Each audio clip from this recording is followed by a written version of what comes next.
Salve Quinta Brigada! Sou o professor Fernando Rocha e hoje vou apresentar para vocês a história de um homem que conseguiu escapar de Auschwitz e contou para o mundo todos os horrores que aconteciam naquela fábrica de morte. Ele era um judeu eslovaco, nascido em 1924. Os pais deram o nome de Walter Rosenberg, mas ele ficou sendo mais conhecido como Rudolf Verba. Você já vai saber por quê. Aos 15 anos ele foi expulso da escola que ele estudava. Não porque ele tenha feito nada errado, mas porque as leis do Reich determinavam que todos os filhos de judeus não podiam mais estudar nas mesmas escolas que a raça ariana, como ele chamava. Em 1942, quando ele ficou sabendo que ele seria deportado, ele não se conformou. Ele pegou a estrela de Davi na roupa, arrancou, pegou um táxi e foi em direção à Hungria. A ideia dele era de ir lá pegar um avião e ir para a Inglaterra. Só que o plano não deu certo. Ele foi interceptado na fronteira, mandado de volta para um campo intermediário, um campo de triagem. Conseguiu escapar desse campo, mas foi pego de novo e aí sim mandado para um campo definitivo, que foi o campo de Majdanek. Lá ele encontrou com o irmão dele pela última vez. O irmão dele depois morreu no campo de concentração. E então ele foi mandado para Auschwitz. E aí os problemas realmente começaram, né? O primeiro serviço dele em Auschwitz era desenterrar cadáveres de pessoas que tinham morrido lá, tinham sido assassinadas nas câmaras de gás, né? Para serem cremadas, para não ter nenhum tipo de prova depois contra os nazistas. E é um serviço muito pesado, tanto fisicamente como psicologicamente. Mas logo descobriram que ele sabia falar alemão e ele foi mandado para um outro serviço mais leve. Ele foi para um local lá dentro de Auschwitz chamado Canadá, que era onde se fazia a triagem dos objetos que eram apreendidos com as pessoas que eram mandadas para o campo de concentração. Por conta disso, ele conseguia fazer um contrabando, pegar algum objeto, pegar algum alimento, levar para o alojamento, distribuir entre os companheiros, fazer negócios, que isso era muito importante para as pessoas sobreviverem nos campos de concentração, isso ocorria muito. Só que numa dessas ele foi pego no flagra por um capo. Capo era um prisioneiro que servia como um algoz. Os nazistas cooptavam. Geralmente eram pessoas que já tinham cometido algum crime, assassinos, pessoas que já tinham sido presas, pessoal bem barra pesada, para eles vigiarem os outros prisioneiros. Não era nada secreto, não.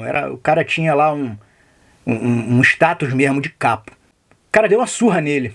Ele ficou todo quebrado. No campo de concentração, a pessoa ficar machucada ou ter alguma doença era um negócio bastante problemático, porque as pessoas estavam lá para trabalhar. Os nazistas não queriam cuidar de ninguém lá, né? Queriam que as pessoas trabalhassem. De alguma forma, gerasse algum tipo de lucro para eles. Ou trabalhando, ou no caso das mulheres, com exploração sexual também, né? E então o cara foi trabalhar desse jeito mesmo, porque ele sabia que se ele fosse para o hospital, ele não voltava mais. Fazia lá uma eutanásia na pessoa e a pessoa já ia direto para o crematório. O tempo passou, ele se redimiu, ele voltou ao trabalho e conseguiu até um outro tipo de serviço até mais leve e muito útil para ele no futuro. Ele foi trabalhar na contabilidade do campo de pessoas mesmo. Então, cada trem que chegava, quantas pessoas tinham, de onde vinha aquele trem, ele sabia isso tudo. Ele tinha todas essas informações, ele anotava aquilo para os nazistas. E ele foi memorizando aquilo tudo. Ele ficou 2 anos em Auschwitz, de 1942 a 1944.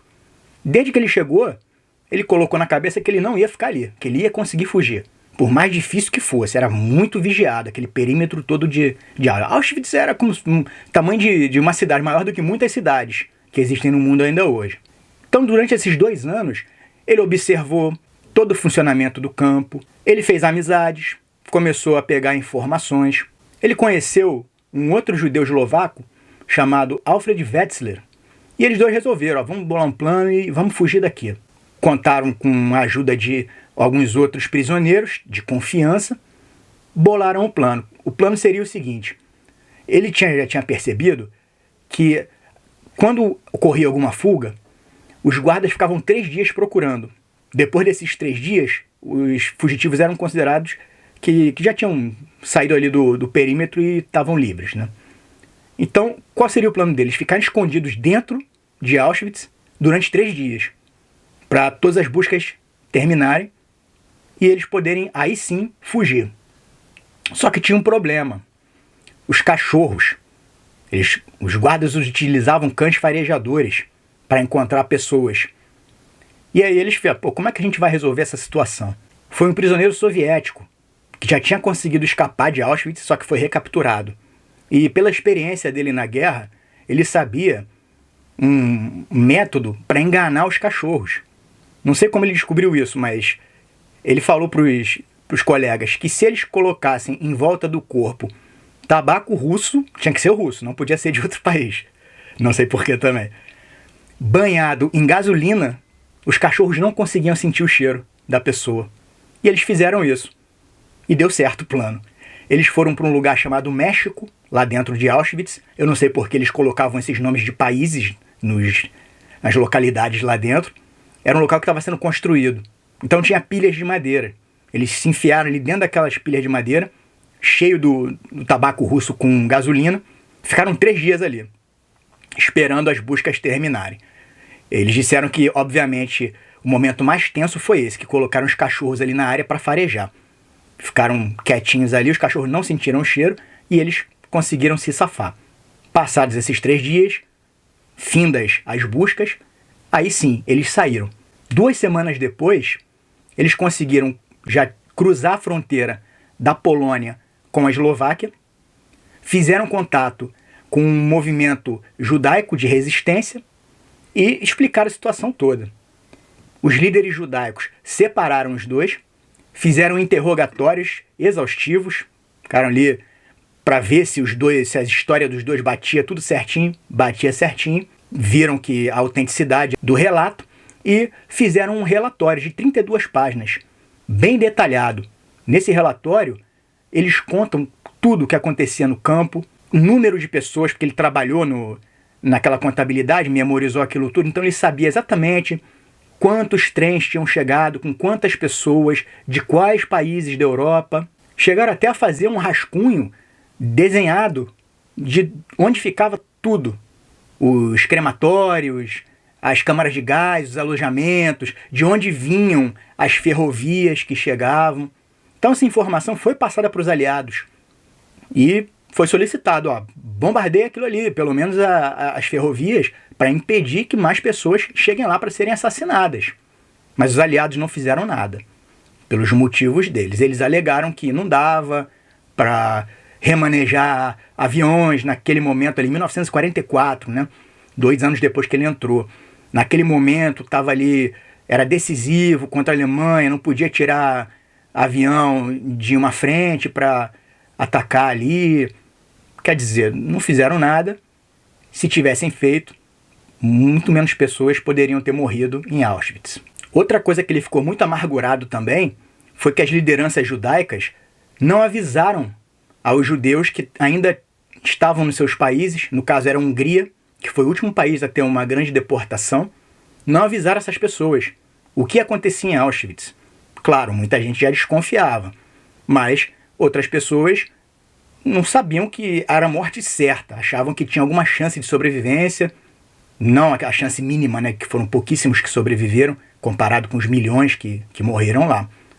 Isso porque essas lideranças judaicas, elas tinham acordos com os nazistas, acordos secretos. Eles separavam algumas pessoas para não morrerem e, ao mesmo tempo, eles não contavam esse tipo de coisa para grande parte da população, porque senão a população podia se revoltar. Os nazistas contavam com isso, né, com esse apoio, porque dificultaria muito o trabalho deles se o povo se revoltasse, fizesse uma rebelião, não aceitasse entrar nos vagões. E ele ficou muito chateado com isso a vida inteira. Ele levou essa mágoa a vida inteira com ele. Tanto que ele depois teve a chance de migrar para Israel e não foi por causa disso, porque ele sabia que ele ia ter que conviver com muitos desses caras que, ao ver dele, traíram o povo judeu. Então ele resolveu viver em outros locais. Então depois disso, ele ganha uma nova identidade falsa desse grupo de resistência e ele passa a se chamar Rudolf Verba, que é o nome que ele fica conhecido para o resto da história. E muda também a data de nascimento. ele coloca a data de nascimento, ele tinha nascido 11 de setembro de 1924. Ele passa a ter a data de nascimento em 7 de abril, porque foi o dia da fuga dele, que ele começa o plano de fuga. Meses depois, o exército eslovaco faz uma sublevação contra os nazistas. O Verba, ele vira um partisan, quer dizer, um civil lutando, a luta dos militares. Ele vira operador de metralhadora. Ganha depois até uma medalha por bravura do governo eslovaco. Aí quando termina a guerra, ele vai para a Inglaterra, conclui os estudos, vira um químico, muito respeitado no meio. Ele teve mais de 50 trabalhos publicados. E depois disso, em 1967, ele se muda para o Canadá. E fica morando ali até a morte dele, em 2006. Só que ele ficou sendo mais conhecido pelo grande público justamente por essa luta contra o nazismo e por essa fuga espetacular de Auschwitz. Ele participou de documentários, ele participou até de um filme chamado Shoah. Shoah é a palavra hebraica para holocausto. É o filme de referência, de 1985, esse filme. É o filme de referência sobre o holocausto. Mas o mais importante foi o livro que ele publicou. É um livro que teve várias versões diferentes, foi publicado com diversos nomes, mas, curiosamente, esse livro nunca foi publicado no Brasil, nunca chegou aqui. A versão que eu consegui, eu estava fazendo uma viagem lá para o Canadá, em 2012, e aí eu consegui, assim, num brechózinho de igreja. Lá é comum, né? No jardim da igreja eles fazem um brechózinho beneficente e tal. Eu comprei esse livro, eu não conhecia. Quando eu vi que era um relato sobre Auschwitz e tal, eu fui e comprei. Por 50 centavos de dólar canadense. O livro estava todo velhinho já. 4 anos depois eu li esse livro, em 2016. Eu levei ele para uma outra viagem que eu fiz, que eu sempre levo um livro, né, para ler, nas horas vagas nas viagens. E ele estava tão velho que ele foi se desfazendo. Então os pedaços dele foram ficando pelo caminho por onde eu estava passando. E aí eu não tenho mais ele. O título dessa versão que eu consegui era Fábrica da Morte, Factory of Death. Mas pelo menos outros 2 títulos eu encontrei na internet, que é o mesmo livro, mas com títulos diferentes, versões diferentes. Uma é Eu Não Posso Perdoar e a outra é Eu Escapei de Auschwitz. Então fica a dica aí para as editoras brasileiras publicarem a obra de Rudolf Verba, que nunca foi publicada aqui no Brasil. Tão importante relato da Segunda Guerra Mundial. E quem sabe Quinta Brigada não segue o exemplo de outros canais do YouTube e se transforma numa editora também no futuro. Imaginem. Digam aí pra mim o que vocês acham aí dessa ideia. Espero que vocês tenham curtido a história do Rudolf Verba. Até a próxima quinta. E siga a Quinta Brigada!